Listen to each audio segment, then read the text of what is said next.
Há momentos em que a vida simplesmente desmorona. Não há aviso, não há preparo, não há como impedir. De um dia para o outro, o que você acreditava ser estável se quebra e tudo o que resta é o silêncio depois da queda. Foi exatamente isso que aconteceu com Daniel, um homem que acreditava ter tudo, até o dia em que perdeu tudo. Daniel sempre foi conhecido como alguém de sucesso. Tinha um bom emprego, um apartamento confortável, um carro novo e um relacionamento estável. Do lado de fora, sua vida parecia exemplar. Mas o que ninguém via era a ansiedade constante, o medo de fracassar e a dependência silenciosa da validação dos outros. Ele acreditava que o valor de um homem se media pelas coisas que possuía, até que a vida, em sua sabedoria implacável, decidiu ensiná-lo o contrário. Em uma sexta-feira de manhã, a empresa em que trabalhava há mais de 10 anos anunciou cortes. A sala estava silenciosa quando o chefe entrou e, com um olhar frio, disse as palavras que dariam início ao colapso. "Você está na lista, Daniel." Ele tentou disfarçar, sorriu, fingiu compreender, mas por dentro o chão se abriu. Aquela era mais do que uma demissão. Era a ruína da identidade que ele havia construído. Nos dias seguintes, tudo pareceu girar em torno da perda. Perdeu o emprego, o status, a rotina. Em pouco tempo, perdeu também o relacionamento. A parceira Júlia, cansada de vê-lo se fechar em si mesmo, decidiu partir. "Você não é mais o mesmo", disse. E ela tinha razão. Ele não era. Mas o que ela não sabia é que ele também não sabia quem era. Com o dinheiro acabando e as contas se acumulando, teve que vender o carro, depois o apartamento e mudar-se para uma kitnet pequena. À medida que cada coisa ia embora, algo dentro dele também se despedia. E ao mesmo tempo, algo novo começava a nascer, mesmo que ele ainda não percebesse. Numa noite de insônia, revirando caixas com objetos antigos, encontrou um livro que havia ganhado de um tio há muitos anos e nunca lido. O título chamava a atenção: O Manual de Epicteto. Folheou sem intenção e parou em uma frase que parecia ter sido escrita para ele. "Não é o que nos acontece, mas como reagimos ao que nos acontece que determina quem somos." Daniel fechou o livro e ficou em silêncio. Sentiu raiva, tristeza, mas também uma estranha curiosidade. Talvez houvesse algo ali que ele precisava entender.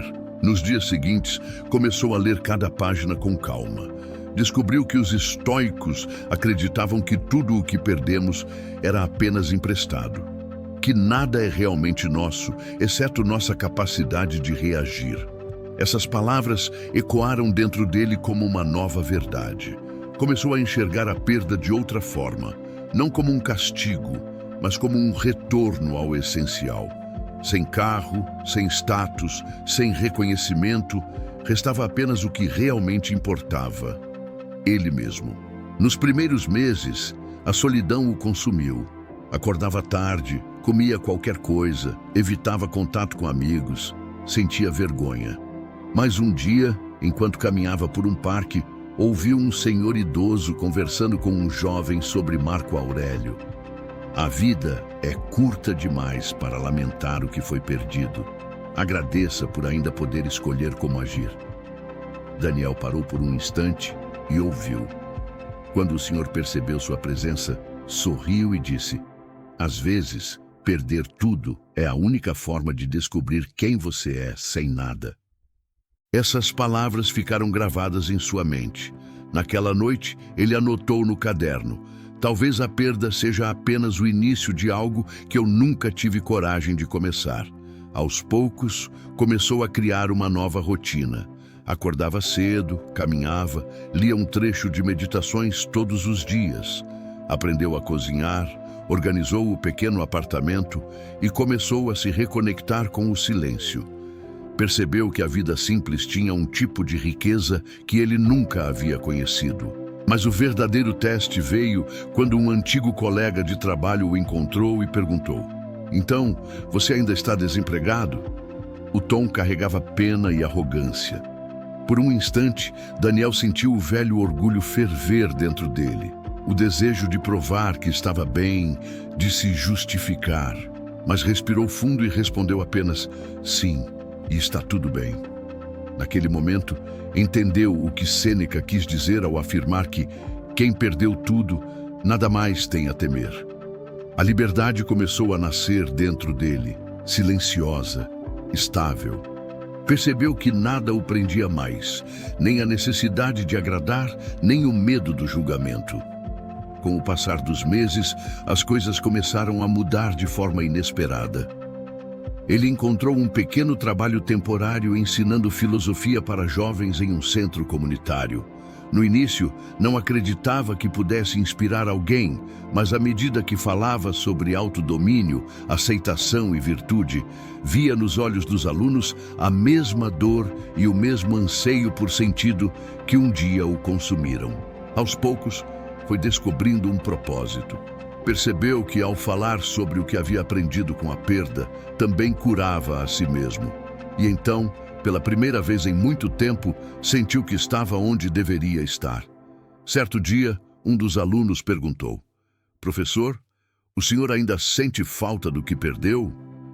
Ele pensou por um momento e respondeu: "Sinto. Mas aprendi que sentir falta não é o mesmo que precisar. Às vezes, a vida tira o excesso para que sobre apenas o essencial." Naquela noite, escreveu em seu diário: "Perder tudo foi o preço da minha liberdade." Com o tempo, Daniel percebeu que a vida é um ciclo constante de construção e perda, e que o sofrimento vem quando resistimos a esse movimento natural. Aprendeu a ver as mudanças não como inimigas, mas como partes inevitáveis do caminho. E assim, a serenidade substituiu o medo. Em um encontro com o Senhor que o havia inspirado no parque, contou tudo o que tinha vivido.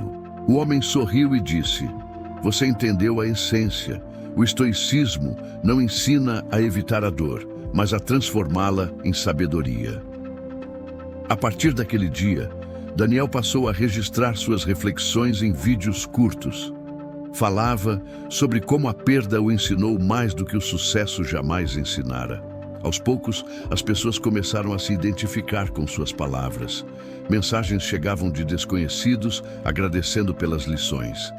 E ele percebeu que o que nasceu do fim podia, de fato, florescer de novo.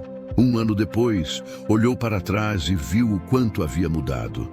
A perda que um dia o destruiu foi a mesma que o libertou. Compreendeu que, às vezes, o universo desmonta a nossa vida não para nos punir, mas para nos reconstruir com base no que é real.